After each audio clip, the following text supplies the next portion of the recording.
एक एक बहुत कमाल की चीज़ आप दोनों की जो ऑन स्क्रीन जोड़ी है वो भी बहुत शानदार है। और जो हम फिल्मों में देखते हैं और कहते हैं कई बार कि बहुत पैसे वाली लड़की, थोड़ा गरीब घर से आया हुआ लड़का और दोनों का प्यार हो गया और एक कहानी बहुत शानदार बनती है, लेकिन उन दोनों के अपने स्ट्रगल होते हैं। आप दोनों का स्ट्रगल कैसा है? मतलब आपका एक बहुत मध्यम वर्गीय परिवार से निकल के और यहाँ तक पहुँचना, वो स्ट्रगल, और आपका फिल्मी बैकग्राउंड से रहते हुए लोग सोचते हैं उनका क्या स्ट्रगल होगा, सब तो ऐसे ही मिल गया होगा। तो वो थोड़ा स्ट्रगल अगर आप अपना बताएं। नहीं, बहुत स्ट्रगल था सर। मतलब मैं सिर्फ मुंबई के स्ट्रगल की नहीं, आई थिंक जिंदगी में बहुत स्ट्रगल रहा। You know, middle class to come from middle class, no middle class life is not easy, and to still have that dream that one day I want to be a film actor. मुझे movies में acting करनी है। तो उसमें मुझे पता था बहुत मेहनत है। बहुत लोग आते हैं, सबके साथ शायद होता भी नहीं है। तो I was ready for that also कि यार मैं लेकिन रहूँगा इधर ही, कुछ ना कुछ करते रहेंगे मुंबई में, बिकॉज बहुत genuinely fail in love with the art form. मुझे बहुत अच्छा लगता था स्टेज पर अलग अलग किरदार जीना और फिल्म्स देखना, उनकी कहानियों का हिस्सा बनना, उसमें खो जाना उन कैरेक्टर्स में, उन एक्टर्स में। तो मुंबई जब आए तो ऑफकोर्स फिनेंशियली स्पेशली बहुत अलग सिटी है कंपेयर टू गुड़गांव, उस टाइम का गुड़गांव, 2008 का गुड़गांव। तो तो घर वालों ने फाइनेंशियली कहा नहीं बहुत टफ कहाँ था। जा रहे हो, फिल्मों में क्या होगा नहीं होगा? नहीं, they were very always very supportive, because मैंने थिएटर शुरू कर दिया था अपने ग्रेजुएशन के साथ साथ दिल्ली में। मैं कॉलेज में थिएटर करता था, फिर मैं जाके शाम को मंडी हाउस में थिएटर करता था, श्री राम सेंटर में। फिर मैं FTI गया, फिल्म इंस्टीट्यूट गया पुणे, वहाँ पे पढ़ाई की, एक्टिंग की 2 ढाई साल। फिर मुंबई आया जब 2008 में। तो they were always very supportive कि लाइफ में जो करना है, you take your decision, what you want to be. आप इसके बारे में पैशनेट हो, follow your heart, do that, but do it sincerely, do it like with utmost hard work. वो हमेशा से मुझे सिखाया गया था। तो आप मुंबई किस साल आए? 2008। 8 में? 2008 और आपको पहली फिल्म कब मिली? 2010 में LSD, लव सेक्स और धोखा। तो वो 2 साल का स्ट्रगल में कभी ऐसा लगा कि वापस जाते हैं? वापस जाते तो कभी नहीं लगा। लेकिन ये था कि यार आई होप यार कुछ हो जाए workout, you know. There were times when there was no money. मतलब एक बार मुझे आज भी याद है, मैं 18 रुपये थे मेरे अकाउंट में, और मेरा एक दोस्त था, उसके अकाउंट में 21 रुपये थे, और हम दोनों में बैचमेट थे। तो ये था कि अभी खाना कहाँ से खाएंगे यार, पैसे ही नहीं बचे। देन ऑफ कोर्स FTI की बहुत बड़ी कम्युनिटी है, तो यू कॉल समवन कि यार लिसन, तुम्हारे यहाँ खाना बना है क्या, हम आ जाएं? ऑफ कोर्स आ जाओ। बट फैमिली ने जितना सपोर्ट हो सकता था फाइनेंशियली भी, मदर ने वो किया जितना भी वो कर सकते थे वहाँ से। बट प्लान कभी वापस जाने का तो कभी नहीं था। और आपको याद है आपको पहली फिल्म, पहला ब्रेक मिला कैसे, वो हुआ क्या? हाँ, ऑफ कोर्स ऑडिशन। मैंने कहीं भी न्यूज़पेपर में पढ़ा था मैंने कि दिवाकर बैनर्जी एक फिल्म प्लान कर रहे हैं, लव सेक्स और धोखा, और उनको न्यू कॉमर्स में सोच रहे हैं लेने का।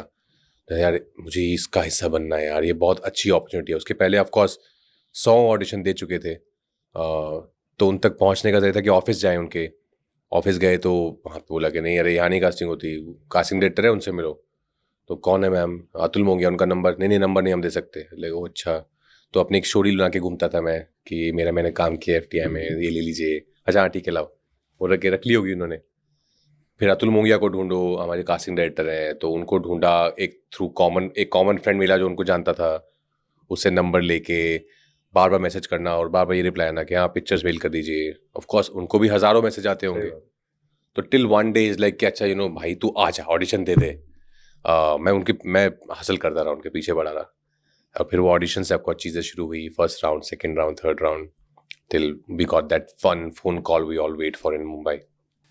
और आपको याद है पहली फिल्म के लिए पैसे कितने मिले थे? हाँ, 11,000 रुपये। 11,000? हाँ, उससे कितने दिन काम चला फिर? उससे तो क्या ही काम चलेगा। लेकिन महीना चल गया होगा आई थिंक। महीना चल गया होगा, लेकिन हाँ फिल्म मिल गई, मतलब बोहनी हो गई जिसको हाँ, कहते हैं। ऑफ कोर्स शुरुआत सबसे बड़ी चीज़ वही होती है कि उस शहर में बाहर से आप आए हो, कोई जानते नहीं, कुछ नहीं हो, और वो पहली फिल्म मिलना, वो भी दिवाकर बैनर्जी के साथ, एकता कपूर के प्रोडक्शन में।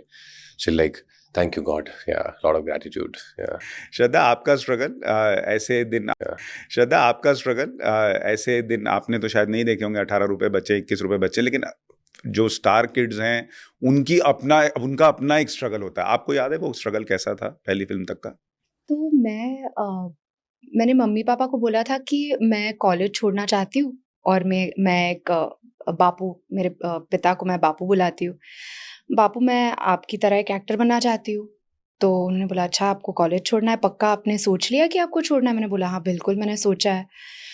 तो मम्मी पापा दोनों से बात की और उन्होंने बोला ठीक है, छोड़ दो कॉलेज। और पापा ने बोला कि मम्मी पापा दोनों ने बोला कि बहुत मेहनत करनी पड़ेगी। और पापा ने ये भी बोला कि मैं तो किसी को फ़ोन वोन नहीं करने वाला, जो करना है आपको खुद करना पड़ेगा, जैसे मैंने किया, जैसे मैं दिल्ली से, उनकी जो जर्नी रही है वो बहुत कमाल रही है।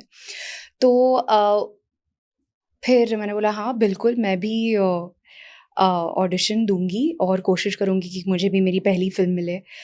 तो मैंने ऑडिशंस दिए और मैं बहुत भाग्यशाली थी कि मुझे मेरी पहली फिल्म मिली उस ऑडिशन के थ्रू, जो थी 3 पत्ती। और फिर वहाँ से मेरी जर्नी शुरू हुई। वो कामयाब नहीं रही और दूसरी फिल्म भी कामयाब नहीं थी। फिर काफ़ी सारे ऑडिशंस करने पड़े क्योंकि उस वक्त कोई मतलब ऐसे चाहता नहीं था कि मेरे साथ फिल्म करें, क्योंकि ख़ास तौर पे अगर आप फ्लॉप फिल्म का बैगेज लेके आपकी शुरुआत रही है तो बहुत ही कठिन होता है आपको अगली फिल्म मिलने के लिए। फिर मेरी लाइफ में पता नहीं मोहित सूरी को क्या लगा और उन्होंने वो क्या कहते हैं बिलीफ दिखाया। और मैंने उनसे पूछा भी यार कि मतलब सिर्फ आप ही मेरे साथ काम करना चाहते हैं? और उन्होंने बोला कि हाँ, एक बार हमारी मुलाकात हुई थी और उन्होंने कहा कि मैं चश्मा डाल के बैठ के उनसे बातें कर रही थी, कहीं पे हम मिले थे। और फिर उन्होंने बोला कि उस वजह से मैं चाहता हूँ कि जो महाराष्ट्रियन कैरेक्टर मुझे चाहिए मेरी फिल्म में, मैं चाहता हूँ कि आप करें। तो फिर वो अपॉर्चुनिटी मुझे मिली और उसके बाद जैसे आपकी फ़िल्म कामयाब होती है और ऑडियंसेस का प्यार मिलता है, आपको और अपॉर्चुनिटीज़ मिलते हैं। तो वहाँ से मेरी जर्नी शुरू हुई। तो मुझे लगता है एक जो नेपोटिज्म की बात होती है, कई बार बड़ी चर्चा होती है, लेकिन लोग दूसरा एंगल ये नहीं देखते कि ठीक है, आपके साथ शायद ये स्ट्रगल नहीं है कि आपको मोहित सूरी का नंबर मिलेगा या नहीं मिलेगा। वो हो सकता है मिल जाएगा, कोई दे देगा कि हाँ ये मोहित सूरी का नंबर ले लो, या ऑडिशन में आपको बुला लेंगे कि मैं श्रद्धा बोल रही हूँ तो अच्छा ठीक है आ जाओ, इस दिन आ जाओ। लेकिन 2 फिल्में 3 फिल्में जब नहीं चलती हैं तो फिर कोई नहीं देखता कि आप शक्ति कपूर की बेटी हैं या बिल्कुल नहीं भी है। नहीं। ऑफ कोर्स उसके बाद भाई सबको अपना पैसा कमाना आपका है, काम ही बोलता सबको है। काम आपका करना है। काम ही बोलता है और मतलब कोई फ़र्क नहीं पड़ता कि आप या किस फैमिली से आते हैं। ऑडियंस डिसाइड करती है। शायद आपको पहली वाली अपॉर्चुनिटी मिल जाए, दूसरी मिल जाए, लेकिन अगर आपका काम नहीं अगर आपके काम को लोग अप्रिशिएट नहीं करते, आपकी फिल्में अप्रिशिएट नहीं करते, एक्सेप्ट नहीं होती, तो आप कुछ भी कर लो, आपको और ज़्यादा अपॉर्चुनिटीज़ नहीं मिलेगी। एक और चैलेंज क्या ये होता है कि जब आपके आसपास, आपके तो पूरे आसपास जितने लोग, देखिए कोई सिंगर है, कोई एक्टर है, कोई कुछ है, और जब आपकी फिल्में फ्लॉप हो रही हैं और आप घर जाते हैं, भाई जैसे इनके घर पे जाएं या मेरे घर में कोई न्यूज़ वाला नहीं है तो वो उस तरह से न्यूज़ को एनालाइज नहीं करते, आपकी फिल्मों को एनालाइज नहीं करेंगे, उनका लड़का आ गया स्क्रीन पे चलो ठीक है। आपके घर में क्या ये दिक्कत थी कि आप जिधर देखें उधर एक सक्सेसफुल आदमी दिख रहा है, उसकी आंखें क्या सवाल पूछती थी, या आपको लगता था कि पूछ रही हैं कि हमने कर दिया तेरे से क्यों नहीं हुआ बेटा, या मैं परिवार का नाम नीचे तो नहीं ले जा रही, ऐसा कुछ? नहीं, एक्चुअली उल्टा हुआ था क्योंकि मेरी दूसरी फ़िल्म के बाद मेरा कॉन्फिडेंस इतना लो हो गया था और मेरी माँ ने मुझसे कहा कि ये कुछ नहीं होता, आपको ट्राई करना है और ऑडिशंस देने हैं और रिजेक्शन फेस करना है, क्योंकि बहुत ऑडिशंस दिए मैंने। और लोगों को ऐसे लगता है कि अगर आप फिल्म फैमिली से हो तो आपको सब आसानी से मिल जाता है, पर ऐसा हमेशा नहीं होता, सबकी इंडिविजुअल जर्नी रहती है। तो मुझे एक्चुअली बहुत ज़्यादा हौसला मिला मेरे माँ बाप से। मेरी दूसरी फिल्म के बाद जो फ्लॉप थी तो उन्होंने कहा कि नहीं आपको ट्राई तो करना है। और बहुत बार ये हुआ कि मैंने ऑडिशंस दिए और मुझे वो फिल्म मिली और फिर उन्होंने डिसाइड किया कि अच्छा अभी हम चाहते कि हम किसी और को कास्ट करें। अच्छा, जी बिल्कुल। जैसे कोई उदाहरण? मतलब मैं फिल्म का नाम नहीं लेना चाहूँगी, लेकिन ये सच कहूँ तो ये होता है। और तब भी मैं कहती हूँ कि मुझे सच में ऐसा नहीं लगता कि मेरा कोई स्ट्रगल हुआ है। मुझे लगता है कि मैं बहुत ज़्यादा भाग्यशाली हूँ क्योंकि मुझे आज भी वो मौके मिलते हैं कि मैं अपने सपने को जीऊँ एज एन एक्टर। तो कितने सारे लोग हैं जो इतना ट्राई करते हैं और उन्हें अपॉर्चुनिटीज़ नहीं मिलती। तो मैं खुद को बहुत ज़्यादा बहुत ज़्यादा फॉर्चुनेट मानती हूँ। बिल्कुल आपके साथ राज ये हुआ कि फिल्म आई और हाथ से चली गई, ऐसा भी हुआ?